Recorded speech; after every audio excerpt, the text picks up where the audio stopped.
মাত্র ৫৫ টাকা খরচ করে কিভাবে গেলাম করমজল আজকে আপনাদেরকে জানাবো এবং দেখাবো করমজলে কি কি রয়েছে এবং সুন্দরবনের কতটুকু অংশ আসলে আপনারা করমজল গিয়ে উপভোগ করতে পারবেন। যাওয়ার পথে চোখে পড়বে এ ধরনের বড় বড় জাহাজগুলো, তবে নদীপথ ধরে করমজল যাওয়ার একমাত্র বাহন হচ্ছে এ ধরনের ছোট বোটগুলো।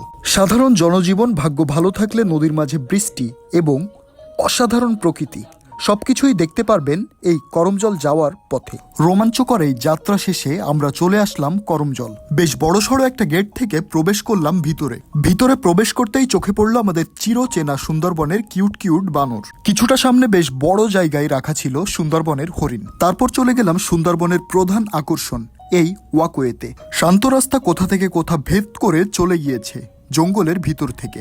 মাঝে মাঝে উকি দিচ্ছে বানর।